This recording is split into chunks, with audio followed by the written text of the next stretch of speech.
And so when we talk about timing, is it possible that it's a timing where, yes, on a 3D political agenda, that we have to come up with a story, let's kind of set the stage for that, and this is very, 3D.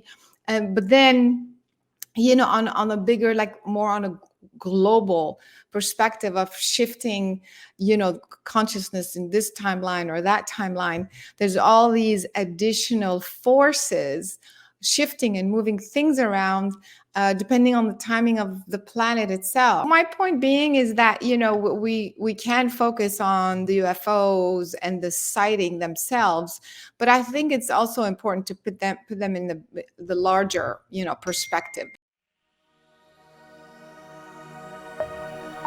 Right now on Higher Journeys with Alexis Brooks.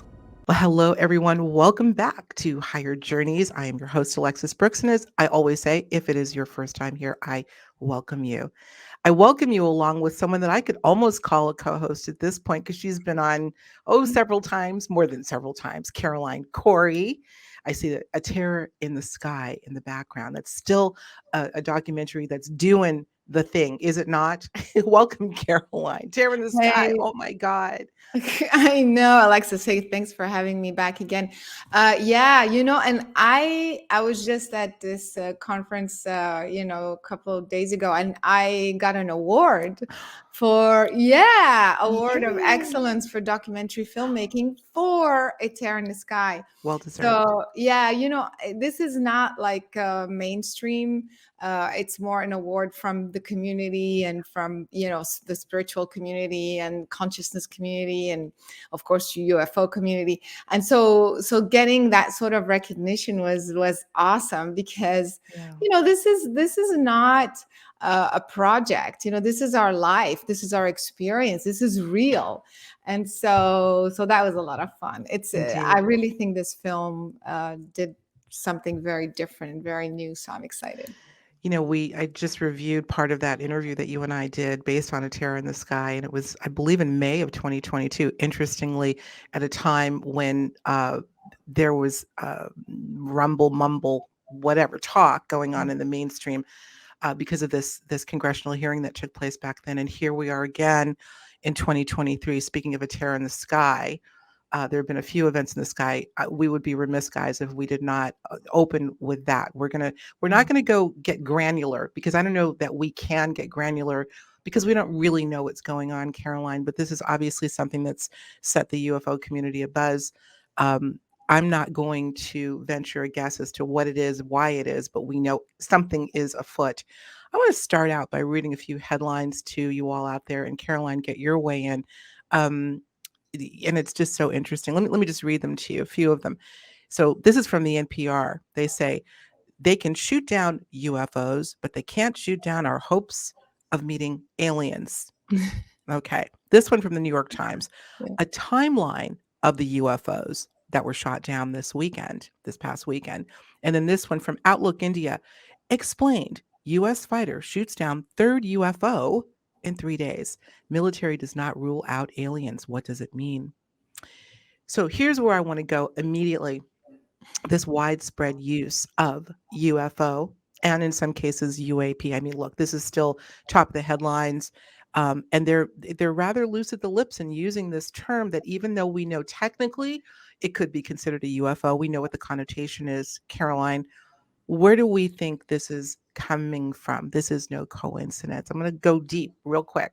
Give me your thoughts on that. Yeah, and also didn't they just change the acronyms again, or the meaning of the acronym from UAP being unidentified aerial phenomenon to now unidentified anomalous? Yeah, I heard that yesterday. Okay. I heard that yesterday, and that's interesting that you bring that up because there was a gentleman, I believe, out of Boston who was explaining what UAP denoted, and he said unidentified anomalous phenomenon. I'm like, dude, you're wrong. Needless to say, they did. They changed the acronym. Exactly. So, Yeah, that's kind of what I mean. I was mentioning like interesting timing as well, like just before all of these things that we're shooting down right and left the last few days. So, what does that mean? I feel like that's kind of like what is the point of needing to do that? And I feel that it may have to do with establishing kind of the connection with the fact that it's not just aerial. Maybe it's could be weather, so that the more they tell us about balloons and gases and whatever, that we would be open to that. So it's a much bigger and more vague umbrella. It's bigger, it's vague, it's convoluted, it's complex, and I don't know. I mean, look, because so many people are skeptical of the way the government has been operating, they're primed to assume that there's some kind of a setup or misdirection going on. I'm not going to say any of it. You have to ask the question, why are they changing acronyms? Why are they using UFO and I suppose UAP more readily in this context? Um, CNN continues to go with the headline "Mystery in the Air." I don't know if they're using it today, but certainly yesterday I was watching "Mystery in the Air," and it's again top of the headlines. But you know what, Caroline? You know what I call "Mystery in the Air"? My story in the air. They know that we're all going to come up with our own theory, Yeah, right? As far exactly. as what this could be. And, I am tempted to try to dig into this. We all are, but my gut is saying, leave it alone, Alexis. Do you have a gut feeling, or are you willing to say what this might be? Yeah, I mean, for me, again, I haven't, nobody's had the time to really investigate to from that sort of angle. So for me, it's more just intuitive and what I can see and understand from my own experiences and research. So I feel it's a combination of things in terms of the actual objects themselves, but it's somehow coordinated in terms of timing. I feel some of it is China's technology. We keep saying, no, no, no, China's too behind, Russia's behind. But, I mean, I know people in China who are Chinese who also tell me China is so advanced in AI. uh, Everything is automated there. It's kind of like people walk around, everything is supervised, through the cameras and all sorts of AI technology. And you don't carry anything, like there's no wallet. Everything is through fingerprint or eye or facial, all this thing that we see in the movies. They're living it. They've been living it for a while. And so you can go anywhere. They have all your information, your banking information, your financial information, who you are, where you live, your medical, all in your fingerprint, for example. So what I'm saying is that they already have been living at that level of technology. And it's all drones, the Internet of Things. Have you heard of that? So that's the reality they are living in. So their machines are automated, your house is automated, Mm, you are automated. And so I think they are a lot more advanced in terms of drone technology. And for us to think that they can't get here and just show up however they want, whenever they want, right. it doesn't make sense. So that's that. So part of it, I think that's what's going on. There's some sort of coordinated effort and provocation to get us to also think that there is a political threat somewhere. There's that agenda. Hmm. And then there are also the other phenomenon, I think, again, because since the whole Tic Tac story came out in 2017, since then, instead of releasing more information, the government is like stumbling on itself, like, well, no, we can't release more. And yes, we said it's true, but, so I feel that they know the public, which is us, is way ahead of the game in the game.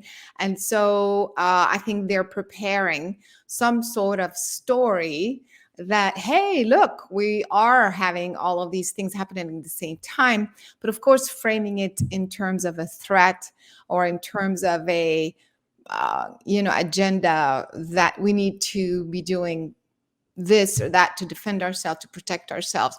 So there's definitely that sort of agenda going on. Which, if you're asking, so in terms of extraterrestrial presence or what have you, I feel some of it isn't behind the scenes, but I feel like the government knows about it. In other words, and when I say government, like, it's not everybody. We think Right. that everybody in the government knows everything. That's so not true. I mean, two people in the same department could be sitting next to each other, And in not the know the same, same thing. and not know the Right. same thing.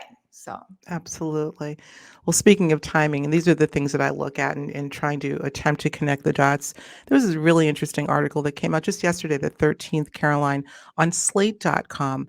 And the headline reads, How the U.S. government made pilots too embarrassed to admit they'd seen UFOs, which we know. I'm going to quote something where in the middle of the article, it says, I didn't say anything out of fear I'd get fired, says one anonymous airline pilot in the new now this is important, guys, the new National Geographic docuseries UFOs Investigating the Unknown, which premieres Monday.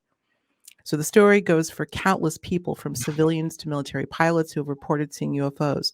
The moral of the story is, if you see something, do not say something, end quote. And then I say, until now. Now, there's a couple things in this little piece that I found.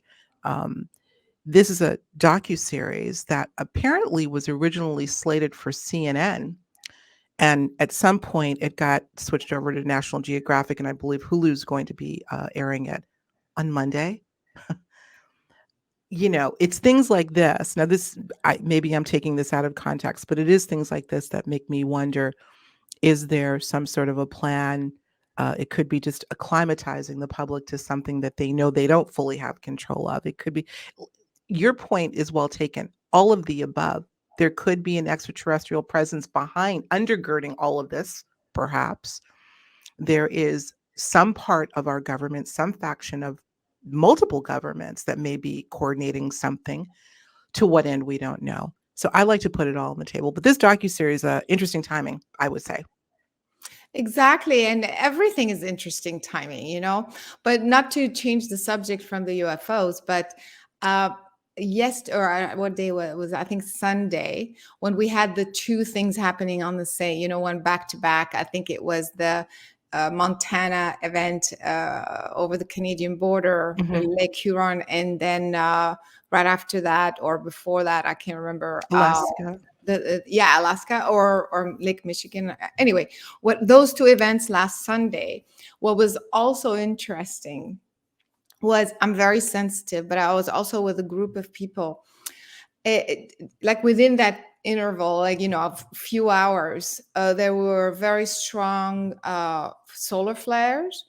And there was like a minor earthquake, like I could tell, because I can feel, even if it's a 2 or 2.5, I could feel. So we were in Los Angeles, and so all of a sudden, like, it's almost like the whole earth started to to spin. And recently also we were talking about the core of the planet shifting. So my point being, like, I wonder if it's not even a bigger, because when we talk about ETs behind the scene, Yes. it's not just like, hey, let's just send them one UFO here and one UFO there and say we're aliens coming from space. But I feel their presence is doing so many different things.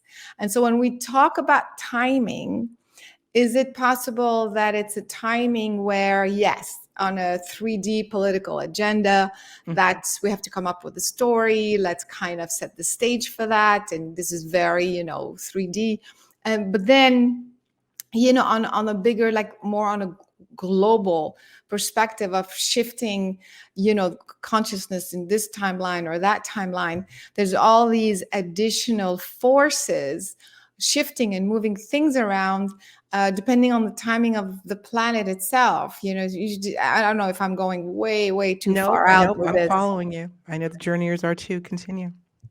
Yeah, Yeah, so my point being is that, we can focus on the UFOs and the sighting themselves, but I think it's also important to put them in the larger, perspective, the larger, yeah.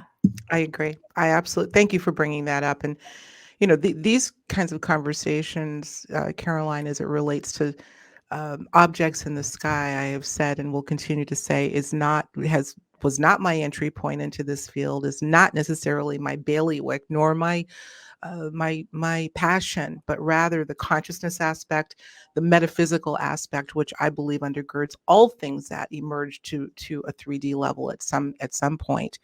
So I'm glad you brought that up. And I'd rather spend, like we said before we went on air, there's not too many details. We can't get into the weeds too much because we don't know where the weeds exist. So I think the best thing to do is probably all of us take our foot off the gas pedal and just do some observing, zooming out as far as we can. And we'll see. But yeah, agreed. Um, one thing I want to mention right now. Now, look, whether you want to talk about it or not, there's no way we're going to be getting away from this for a while. And who knows? We may get another shoot down or a couple in the next couple of weeks. Because guess what? In a couple of weeks, Caroline and I are going to be together in the Los Angeles area, Pasadena, at Aliencon Yes. 2023. So excited! March 4th and 5th. And I'm going to tell you now, and we'll talk a little bit more about Aliencon toward the end of the show. But we're going to be doing a part 2 of this show. So excited, Caroline! This is a first for Aliencon, and I'm honored to be the first to do it. I'll be doing a podcast. I'm saying a live studio audience podcast. We'll be filming a podcast with an audience. You and I will be interviewing you at Aliencon. So it's going to be really fun. So, but I bring up Aliencon in this context because we're going to be talking about this, obviously. I'm surprised they haven't created any panels solely on this subject. What do you think? I You think that's know. going to happen? Yeah, I'm very excited about AlienCon this year, because we haven't done it in person for, because of the whole COVID Yeah. thing. So, and we were on a roll, every year. It's just so successful and Yeah. so fun, so amazing. I mean, these guys put on a real show, Mm, and all the speakers are so interesting, from the different backgrounds. It's not just the shows, but even the individual contributors. hmm So when you put all this together in a live event, it's so fun. And even just the last ones, the rooms are packed with people so wanting to share their stories, which no, we don't have that sometimes in other conferences, hmm and so people have a chance to share their alien stories or their abduction stories or what have you, and listen to the latest, especially with what's like what you're saying, the Yeah. latest events that have been happening. So I think this year is gonna rock.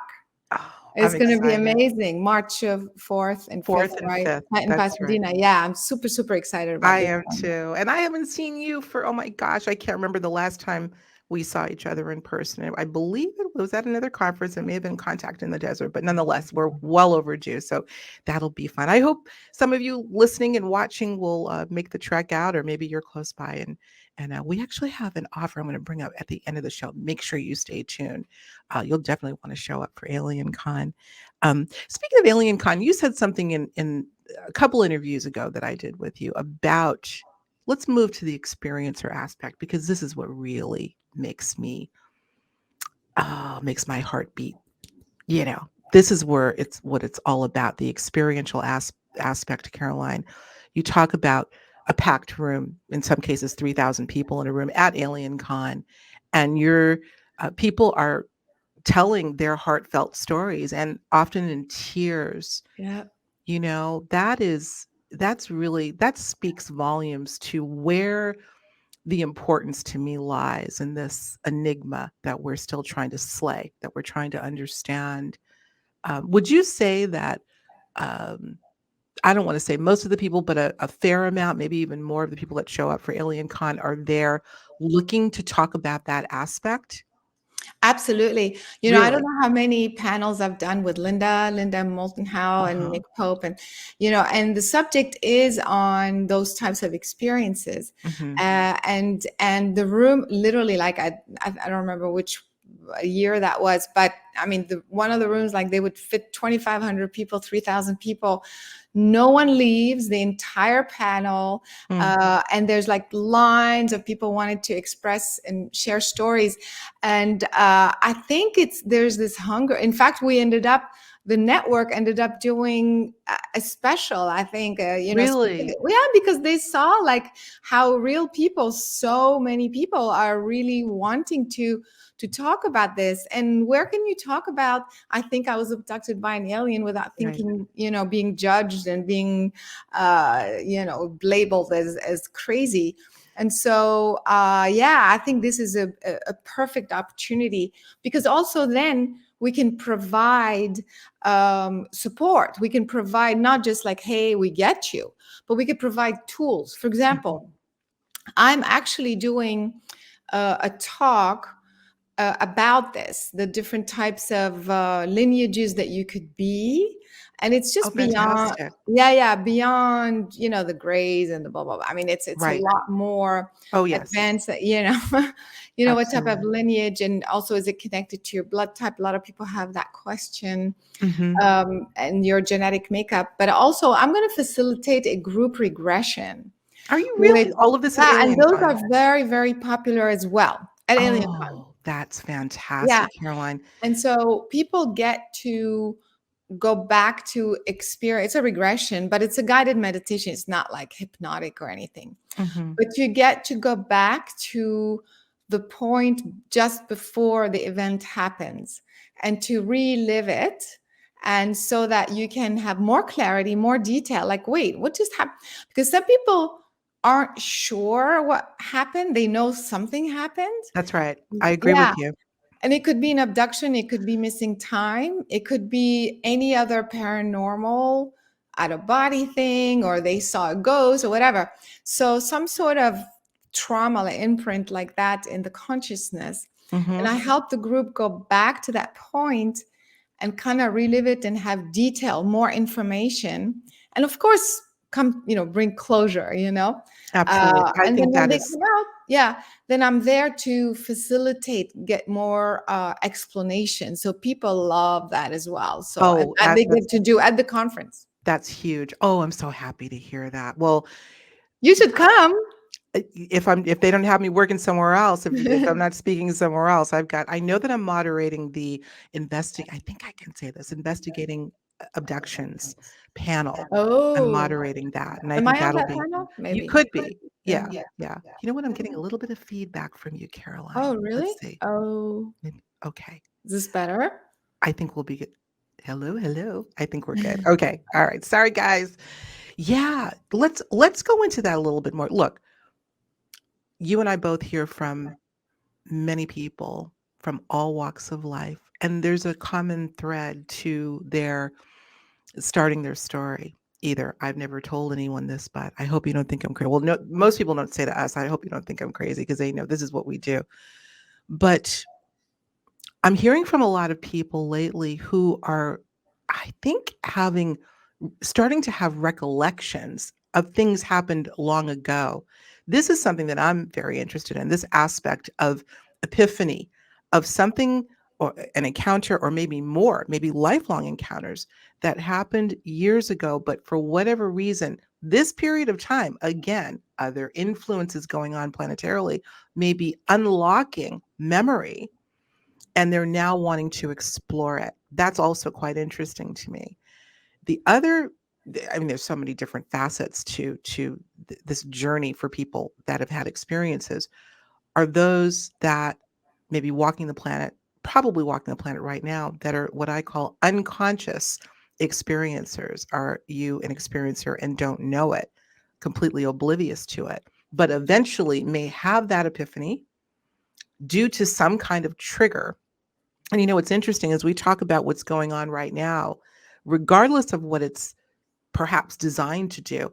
I wouldn't be surprised if more people start to come into an awareness, even if the messages are being given subliminally or subconsciously, that some people, more people, may start to have an awakening of their own experiences. What do you think about that? So much going on right now that could do that. Yeah, you know what? I want to say that everybody, I mean, if you're conscious about your experiences, that's great. But I think everybody else is an unconscious experiencer, because you're experiencing something. You are always connected to the aspect of you that's not in physical form all the time.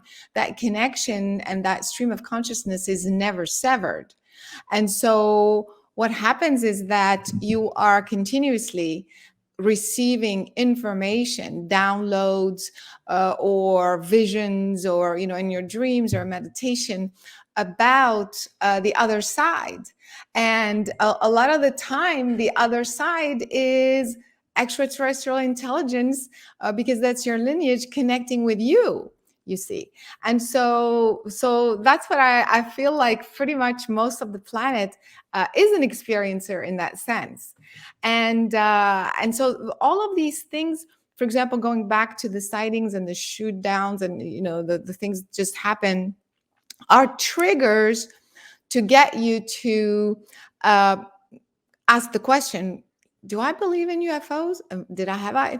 When you start to question, it starts to unlock certain things, certain memories in your subconscious Mm-hmm. about this subject and about who you really are.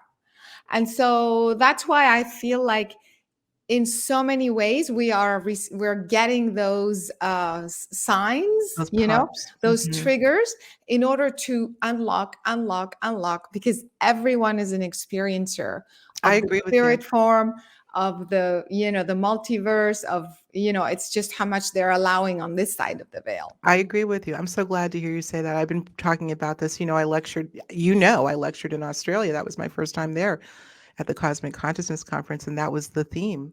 Are you an unconscious contactee? And it was amazing and yet not surprising to me that many in the audience, when I asked in the beginning, before I even got started, how many of you believe yourselves to have had an encounter or more?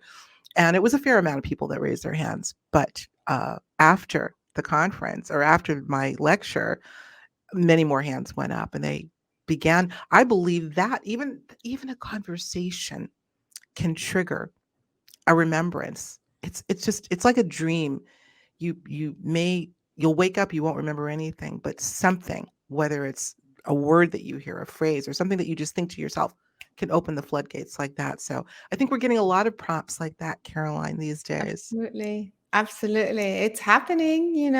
And so Mhm. that's why, whether it's the earth changes to, stuff going in your body, opening things up, opening channels without you really knowing or understanding what's going on, to those sightings, the strange things happening in the sky, strange events in the world. All of these are triggers, to Mm, unlock the real what's really hidden in your consciousness, the real cellular memory that mhm. holds all of this information. Absolutely. So you'll be doing that at Aliencon, and what else are you going to be doing beside being with me, doing our show? Which, by the way, I think we really want to focus more on the experiential side. I know that there'll Wow. be many people, and I want to do a Q&A at the end of our recording so we can hear from these people. To me, this is the richest part of this journey, and getting people to, Caroline, know and trust that they're not having these experiences in isolation. They still feel that way. It's a very interesting phenomenon with all of our conversations. I hope it's helping because you're not alone. We're not alone and you're not alone. So, yeah. Yeah, absolutely. I mean, at the end of the day, I was very lucky. At the age of 5, I had my own experience, and it wasn't extraterrestrials per se. I mean, it is in a way because it's non-human, but it was more an angelic form and things like that that opened up all my channels. I realized I could see the subtle energy. I could communicate telepathically, and all that good stuff at a very young age. And I think that was purposeful, that I remembered the details and what I was supposed to do to maintain that, so that I can help others do the same. Because, it is a huge difference between learning something cognitively. You read in a book, you read something on the internet, so your cognitive mechanism is processing the information, you retain it, you connect with parts of it or what have you, and then you accept what you want, and you keep what you want. And but when you receive information experientially, I mean, Absolutely. it's a Yes. whole different. It's like your whole body is vibrating. It's like it's telling you something. It's like every cell in your body is the receiver of that information, and so it's like, oh my God, and this is when you know that it's truth, because there's no separation between you and the information. You are the information. You feel the information. You So when you're talking about it, there is no separate. It's not something, I read something there, it went Right. into my brain, I accepted it as this or that, and now I'm talking about it. You see, it's like a, Right. rather than something that's inside you that comes out. Yeah. No, I agree with you, and yet I'm going to play a teeny weeny bit of devil's advocate. I absolutely agree with you. However, there are some cases, Caroline, and this is kind of sad. It's not sad, it's just part of being human, where people will have a profound experience, but will question the validity of the experience. Of I don't, course. right? I hope that's fewer and far between, but that's still, I think with all of these conversations that we're having, hopefully is helping people to integrate or to put less of a gap between questioning the experience and the fact of the experience. Like I always say, seeing is believing, but experiencing is knowing. Seek to experience, and you'll never have to believe again, ever. That's the way it should be. But yeah, Yeah, that's exactly. This is where the belief systems and the fear of judgment and all that good stuff comes in, yeah. and you have to kind of accept what you're feeling or not, or put it in a corner of your brain that makes sense to you. But this is again what you just said earlier: the timing of where we are right now. There's Mhm. all these triggers. The triggers are coming from different directions in different Yeah. ways in different formats to bring up those things that are still locked in your subconscious that are true, you felt, this is who you are, but you just kind of shoved it under the rug, pretending it didn't exist or it wasn't real or what have you, because at the end of the day, that is our purpose. Our purpose is to just be who we are, Mhm. regardless of what you think or she thinks or they're going to say or whatever, is to just express your truth, whatever that may be. And so Absolutely. that's why that is part of life.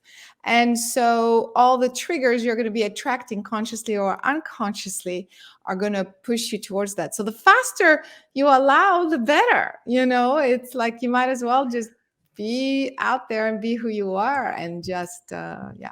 That's great advice. Oh my goodness. Well, you know what makes me think, and again, I don't want to harp on the agendas that have also undergirded our existence for so long, but you can't help but bring that into the conversation, Caroline, because you talk about the people that are shunning their experience, uh, in part because of the blowback they might get from a family member, a friend, a coworker, whomever, and the purposeful indoctrination to ridicule and be ridiculed. There's something that I wasn't aware. I know that there are lots of projects, top secret projects that go on to accomplish certain things. And there's something called Project Grudge that I recently learned about. I'd never heard, seriously. And it is, as the name implies, this apparently was something that was born, I believe out of the U.S. Air Force to instigate stigma around these very subjects in the masses, to Hmm. do exactly what we're talking about, to dissuade us from looking at these things. Look it up, guys. I had never heard of. We've heard of Project Bluebeam, Project this, blah blah blah, Blue Book, It's etc. kind of But this is the comical. first one, Project Grudge. And you know what? Who I think spoke about it? I'm going to say she was quoted, I believe, in the same article as Leslie Kean. is Oh, who spoke about it. wow. Absolutely. That's Yes. hilarious. Yeah. And if you look at Project Grudge, interestingly, in Wikipedia, it won't allude to, a covert effort to build stigma around these sorts of subjects to get people to laugh at it. It has a different explanation, but Leslie herself says this is what it's all about. So we're also trying to unfurl and unpeel all of those layers of that indoctrination in order to get to that truth that you're talking about. If you're enjoying this episode, along with all of the subjects that we cover here on Higher Journeys, then I invite you to join our members-only community on Patreon, where we go even deeper into the conversations with the guests that you know and love. Not only does your membership ensure that we can keep this work going and growing, but you'll also get immediate access to our exclusive after shows. Get up close and personal with the guests of the show, along with many other member perks. So click on the link below to join now, or visit higherjourneys.com where you'll find the Patreon link. We'll see you on the journey. Thanks.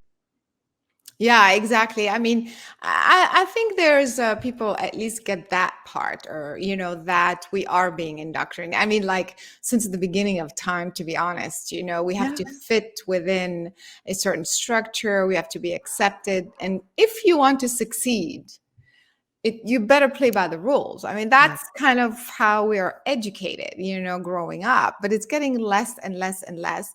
And I think that's, again, going back to the global, like what's happening, all this weirdness, all this craziness that is happening is great because it makes you question, like, wait, if that's possible and that's possible, and the Pentagon's saying it's okay, then, well, maybe why can't I talk about this crazy experience that I have? You know what I mean? Mm-hmm. So, Mm-hmm. so I think we're getting less and less. We're more and more accepting that Mm-hmm. it's okay to be crazy, to talk about paranormal, or that piece.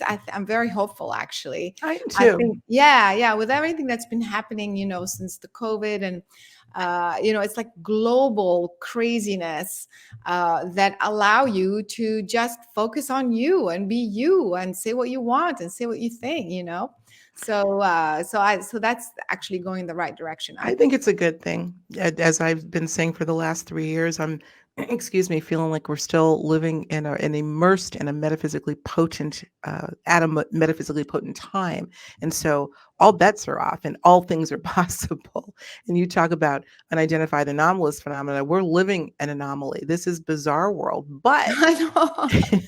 it truly is Bizarre world, totally. bizarro world. But there's something, there's a bit of magic embedded within this bizarreness that if we continue to focus on that, we can bring that out for sure, for sure. Gosh, let's talk about let's spend our remaining minutes. We got about 10, 15 more minutes before we go to the Patreon after show. We're going to do that and continue the conversation. And then we're going to Aliencon. We're just going to be, Carolyn and I are going to be talking, talking, talking. Okay. Let's talk about consciousness. Let's talk about that C word. Let's bring that into this conversation because that is what truly, it seems, undergirds all of this. Where are you in this very big, still somewhat nebulous conversation? Are we getting any closer to understanding it and how it fits within the UFO ET framework? I mean, it blows my mind, really, that people don't go there, still, I think, because we are consciousness. Like, I mean, everything to me, first of all, let me just define what consciousness is, because, Yes, scientists tell please. us, oh, you are conscious of things, you see things, that's what consciousness is. No, that's the act of being conscious. Mhm, For me, consciousness is the fundamental substance. It's a substance, it's a form of energy mhm, from which everything emerges, everything comes out. So here you are, the physical worlds, the planets, the stars, intelligent being, the animals, so we come out of the same thing at the base. mhm, And so, but up here, it looks like I'm separate from you. Like, oh, the planet's here and I'm here and the animals are there. And it looks, but at the core, as a fundamental thing, we came with the same substance, from the same substance. So when people talk about being connected, we are literally connected. at this space. And so the reason, so because of that, it blows my mind that people don't talk about it as the most important thing, because it's literally the fabric of who we are. That's It's like right. we're trying to understand the human consciousness, I mean, the human reality, without going back to, it's like we're trying to study the human body without understanding that there's a DNA. There's a DNA Mhm. that Well has said. the information about what the liver is supposed to do and what the stomach's supposed to do and your eye's supposed to whatever. There's information that dictates how your body should function.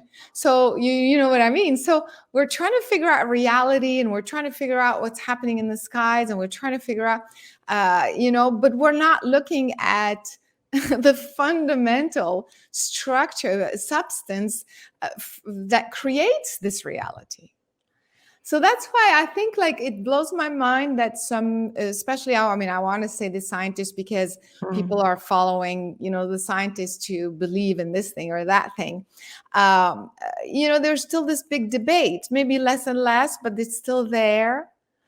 And that piece just doesn't make sense to me. No, it's such an antiquated model. I recall speaking with Nassim Haramein a few years ago. As a matter of fact, it was at the Conscious Life Expo. We had a sit-down interview, and the crux of our conversation was about the shunning of the topic of consciousness in these scientific conventions or academic conventions, and how not that long ago you would be laughed out of the room if you brought up that concept, that word.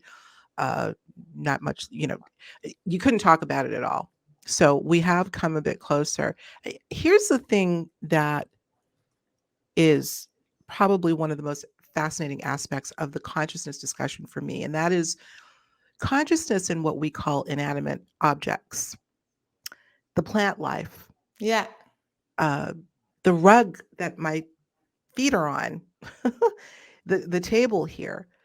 Something called panpsychism, I've talked about it before, which is this idea that there is a measure of individuated consciousness in everything, whether exactly, we call it living or not. exactly, Hence our connection to it, the glass. exactly, exactly. That's what's exciting to me, because it's not just about all of us as living, breathing, intelligent creatures being connected, but are we in fact, linked to the table, the computer, everything. Everything.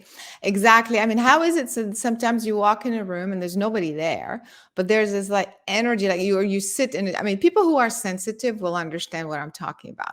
I literally can sit in a chair and like feel, what the energy of the chair. Mhm. And so how does that work? And the same thing with at a supermarket. Okay, you're picking this apple versus this apple. I gravitate towards this one because it has a different energy other than the way it looks and the color Mhm. and the outside. I'm talking about the energy of what looks to be an inanimate thing or a material thing, but it contains information. And so Information. information. And Information. Yeah. oh, yeah, exactly. So, of course, so we're talking about different levels of consciousness. There's Right. pure consciousness, then there's embodied consciousness, and then even, less and less and less. But for example, a piece of paper or the desk that the chair you're sitting on, for example, it came from somewhere. Mhm. So, the rubber and the wood, the piece of wood and the plastic or whatever. Just imagine that all these substances or these organisms or what have you are put together. Mhm. They're put Mhm. together by people. Mhm. And even if it's machines, the machines were created by people. Mhm. When you put a machine together, you have a, and you kind of, I believe that the material objects retain the imprint of the person. Absolutely. Yeah. Totally. And that's why you end up gravitating to two couches that are exactly the same, brand new, exactly the same.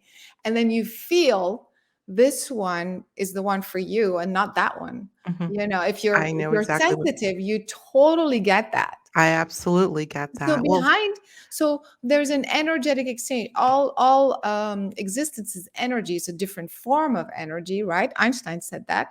Different types of energy, but it's still energy. And energy, by definition, has a vibration. So it's we're always vibrating. So we're constantly receiving and sending information to each other as beings. Of course, with animals, the trees talk to each other. I mean, this is like real science, but also inanimate objects. absolutely. Yeah. Maybe it's a misnomer. Maybe they're not inanimate at a deeper level. Who's to say? You think of something like a process called or a practice called psychometry, right? Where you're actually holding, let's say it's a watch that belonged to your grandfather, and you're able to pick up the energy of your grandfather through that watch. It's an interesting Exactly. thing you bring that up. So you're saying that the common denominator is a human that put the machine or the table Yeah. together. But even absent of the human being, let's take it to Yeah. the next level. Yeah. When you look at these so-called inanimate solid objects at the subatomic level, they're not even solid. They're not solid at all. They're literally vibrating, albeit at a very slow rate. So even absent of the human, might they be have some form of, well, let's just say energy. And Oh, for energy and sure. consciousness are interchangeable to me. Exactly, exactly. Yeah, of course, it's a very slow rate of vibration. Yes. That's so it's so and it's so much slower than your visual spectrum that it looks like Yes. it's static, but actually it's not. If you speed that up, then you wouldn't see it anymore. So it's kind of yeah, absolutely like that. And so when you have a person working on a piece of furniture, for example, so that person is thinking and feeling and getting tired and getting hungry or whatever, so this is all information. The fact that you don't see your thoughts or you don't actually see your emotions, although they could be measured, but that's a different conversation, doesn't mean that it's not an actual frequency that is physically existing. You don't Mhm. see it, but it exists. And so you're working manually with something, so you are pouring this information into the piece of paper or the piece of wood, and at the end, when you have that box that you're creating, whatever it is that you're working on, it's going to contain all the stuff you were thinking about and feeling on that day. It sounds so crazy. Like if a No, mainstream it doesn't. scientist hears me right now, he'd be like, okay, Not to all right, me. next.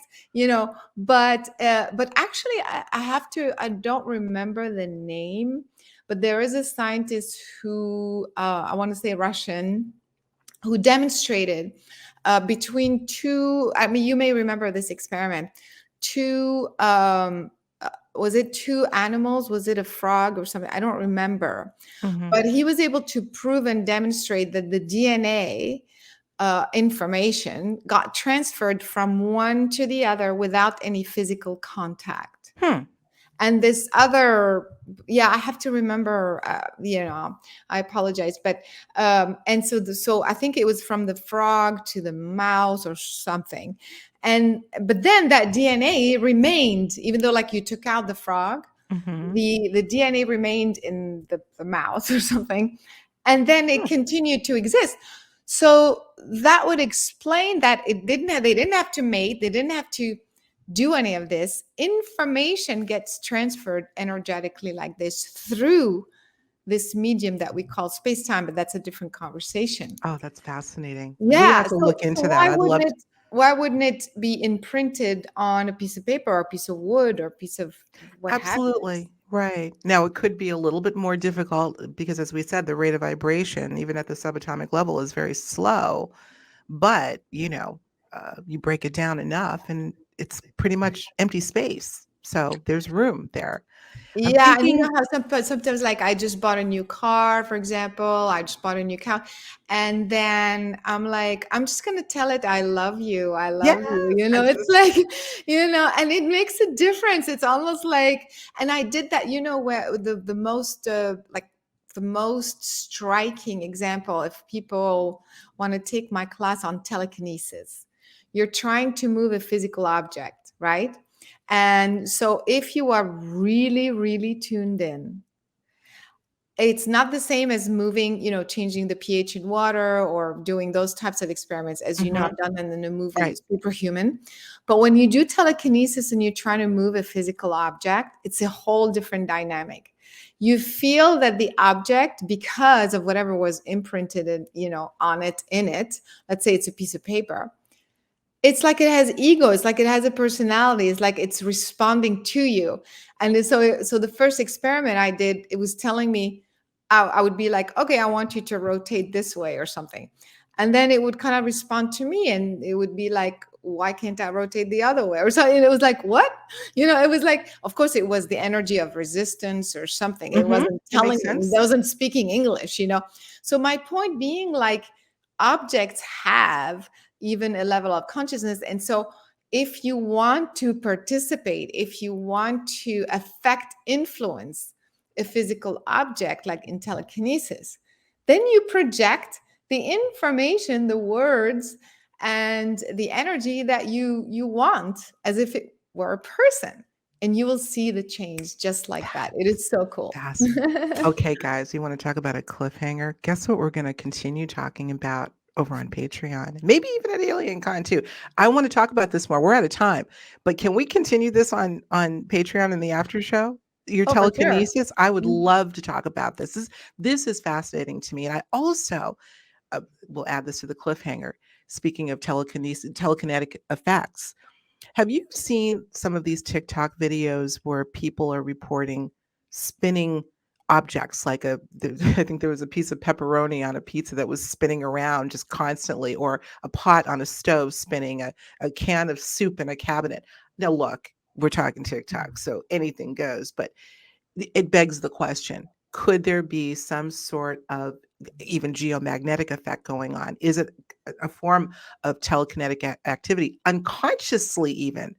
Don't answer any of those questions. We'll go next door and talk about it. But those are some of the things that I would love to dig into a little bit with Caroline. So let's end it there, Caroline. But look, I'm going to give another plug to Aliencon. And guess what? I have a little treat for y'all.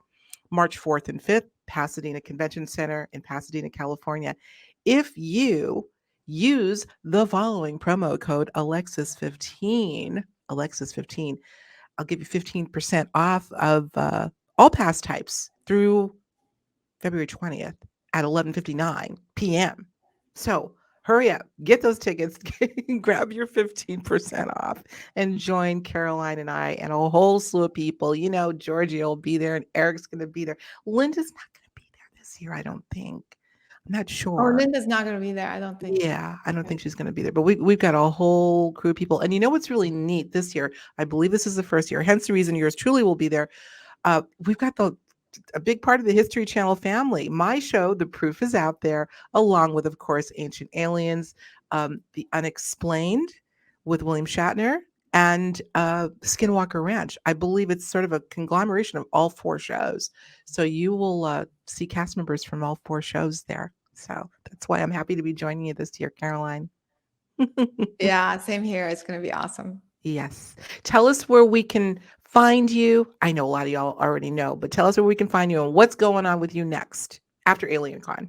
Yeah, all the consciousness stuff is on carolinecory.com. And the movie is etereinthesky.com or superhumanfilm.com.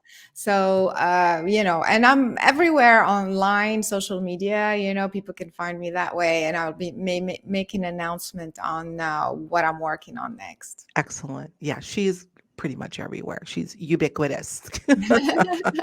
Caroline, always so much fun to talk to you. And I'm so looking forward to seeing you in a couple weeks, maybe a little less than 2 weeks, I think. So thank you as always. Always a delight to have you. Don't hang up. We're going to go next door. For you journeyers, come join us. And if not, we will see you next time, or maybe we'll see you at Aliencon. But we will definitely see you back here at the homestead. Higher Journeys. Thank you so much. We love you. Talk to you soon. If you enjoyed this episode, be sure to watch what's next, plus more to explore. And don't forget to subscribe to Higher Journeys.